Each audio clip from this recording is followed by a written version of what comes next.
Today on Public Eye News, NMU is named bicycle-friendly and there are 2 bodies found in Marquette. Later in the show, Max Stevens will have your weather and Caleb Rydell will have your sports. Hi, I'm Jillian Wormlinger. And I'm Caleb Rydell. Welcome to Public Eye News.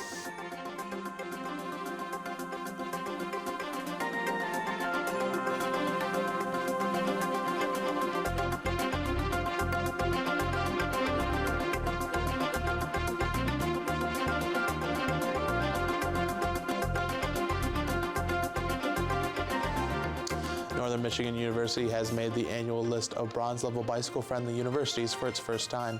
Announced by the League of American Bicyclists on October 17th, the list includes universities that promote sustainable transportation through enhanced cycling programs and infrastructure. Recent graduate Ryan Watling was the main student responsible for receiving the bronze-level award as he was worked with public safety and facilities to fill out the extensive application. NMU is working with local businesses and organizations to promote sustainable transportation in a community-wide initiative. And the Marquette City Police and Marquette Area Public Schools, alongside the Kauffman Foundation, are partnering up to increase school security. A press conference at Greveret Elementary Monday announced that in addition to the school liaison officer, the Marquette Area Public Schools will be receiving a police detective to better cover the schools and safety of the students. The Marquette City Police Department Chief of Police Blake Raybolt said, quote, "Being able to get out in the schools and work with young kids at such a young age, it pays dividends, and not only to the school districts, but also to the police department and our communities over years to come," unquote. The schools and police are working on securing funding for the new position.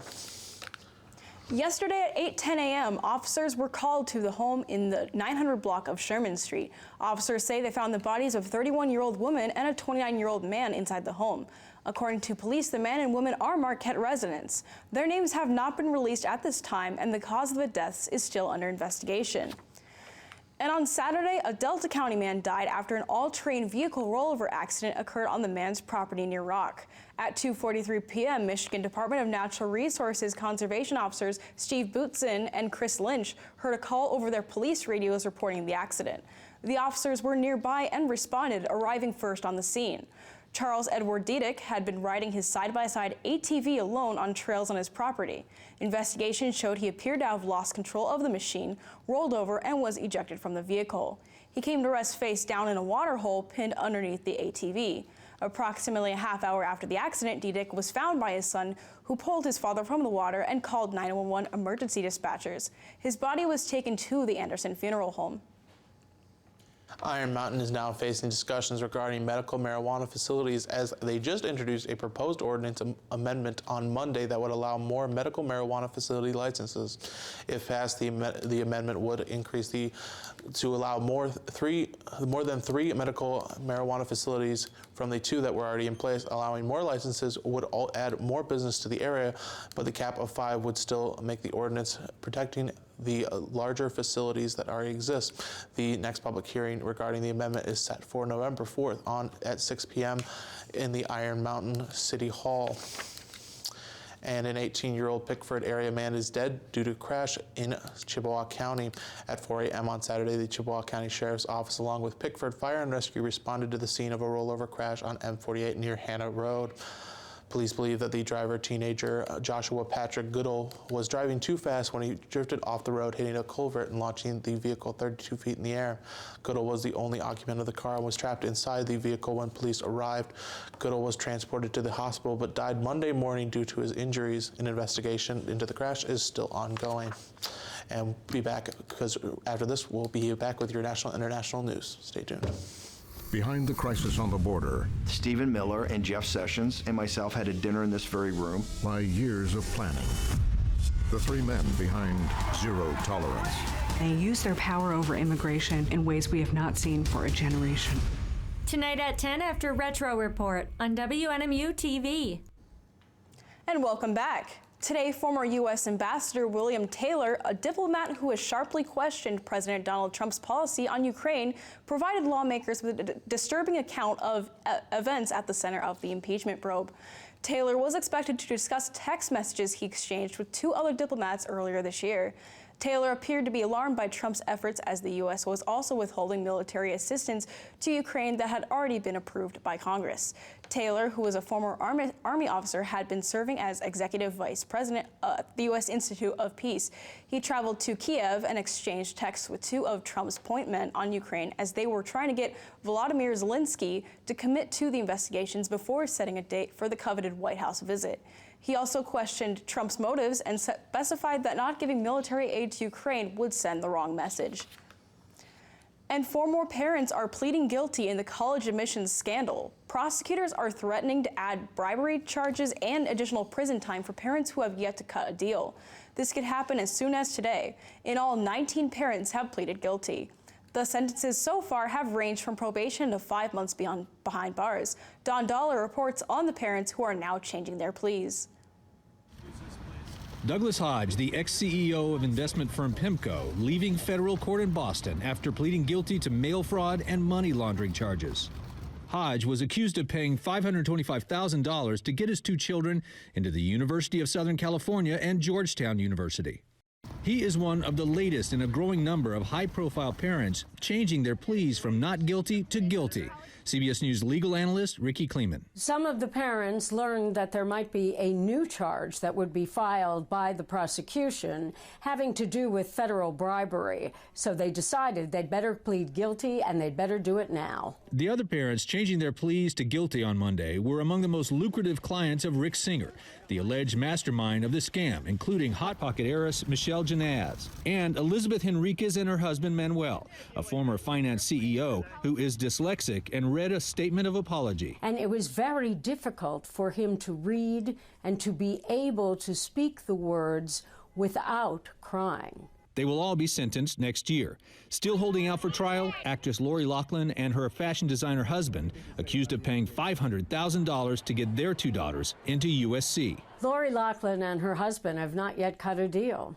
We can only wonder why, because the longer they continue to hold out, the worse it will be for them. I'm Don Daler. Canadian Prime Minister Justin Trudeau has won a second term in the Canadian elections that happened yesterday. Trudeau may feel good about winning his position back, but also is having to worry now about losing the Liberal majority in Parliament. Not winning a single seat in Alberta or Saskatchewan, the re-elected Prime Minister said to the 2 provinces, "Know that you are an essential part of our great country. I have heard your frustration and I want to be there to support you. Let us all work together to bring our country together."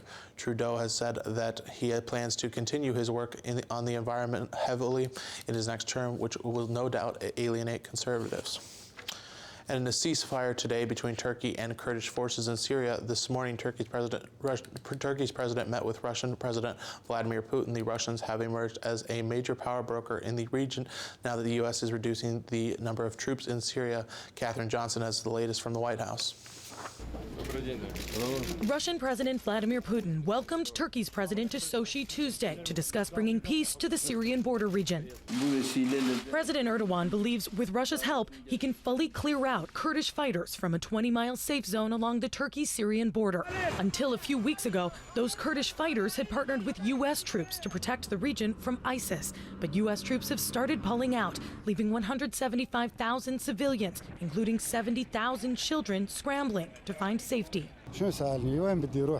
What should I do? This Kurdish man asks. We want to escape, but where should we go? The 5-day ceasefire in the region ends today, and Erdogan has promised to resume his military offensive because 1,300 Kurdish fighters remain. We never agreed to protect the Kurds for the rest of their lives. President Trump had said U.S. troops in Syria would be coming home, but now he says some will stay to secure oil fields. The rest were headed toward Iraq, but Tuesday Iraq said U.S. troops do not have permission to stay. I'll have that discussion tomorrow with the Iraqi defense minister about the details, but the aim isn't to stay in Iraq interminably. The aim is to pour soldiers out and eventually get them back home. Syria's President Bashar Assad visited his troops near the region. The longtime ally of Russian President Putin called Turkey's president a thief and an invader. Assad's offered clemency to Kurdish fighters and says he's ready to support any resistance efforts against Turkey's invasion of northeastern Syria, a move that could further complicate an already precarious situation. Katherine Johnson, CBS News, the White House. And stay tuned. After this break, we'll have your weather and sports.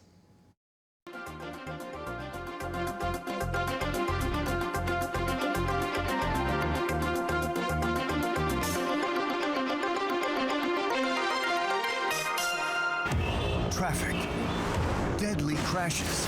Is there a better way? Self-driving cars will eliminate road accidents. A mobility revolution. We're venturing into science fiction. Or are we moving too fast? Right in front of my car, it doesn't see him. It's just simply not ready. The stakes are high. Look who's driving on Nova. Wednesday night at 9 on WNMU TV. And welcome back. I'm Max Stevens, going to be running you through your weather forecast for today. As you can see behind me on the NMU campus, it's still gloomy and cloudy out. We've had rain all day. Taking a look at our current conditions, it is right now we have rain at a temperature of 48 degrees, winds from the south-southwest at about 10 miles per hour with the barometric pressure at 29.2 and falling. Tonight, we're looking at a temperature of around 39 degrees as the overcast continues to hang over with winds at the west-southwest at 11 miles an hour. Tomorrow, the clouds aren't going anywhere and we'll have a high of 45 degrees with winds out of the west at 16 miles per hour. Taking a look around the UP, overcast all across the Upper Peninsula today, 52 degrees up in Sault Ste. Marie, 49 down in Manistee, Escanaba's at 47, and Menominee is at 47 as well. Taking a look over at the western half of the UP, 46 degrees and cloudy in Iron Mountain, 44 over in Ironwood, a little bit of sun poking through in Houghton at 49 degrees, and back here in Marquette, 48 degrees with some rain.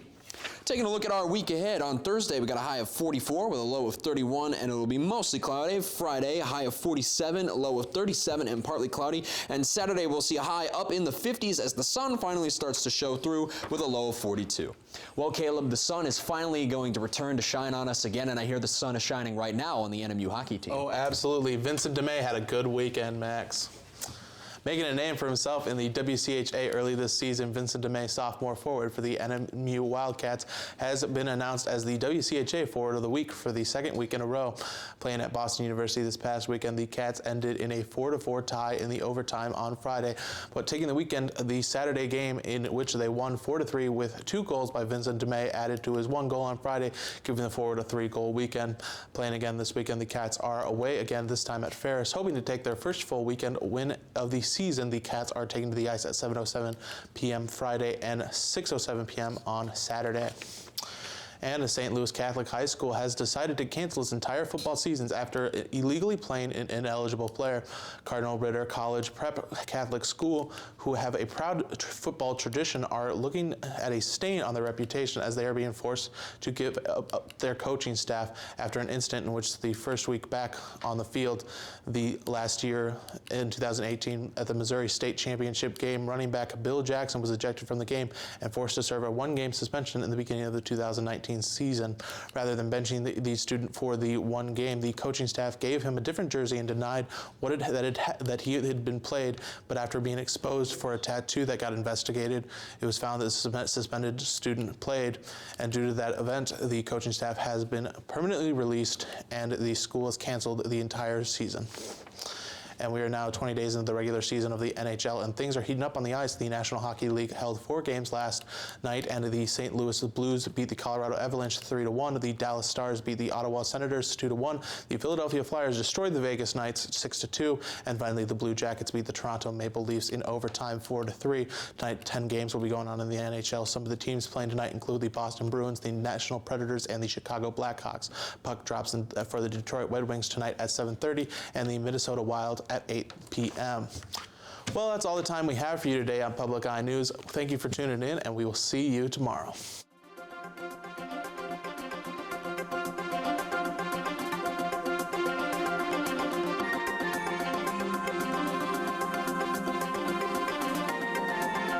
The preceding program was produced in studios located in the Edgar L. Hardin Learning Resources Center by WNMU TV, Northern Michigan University Public Television.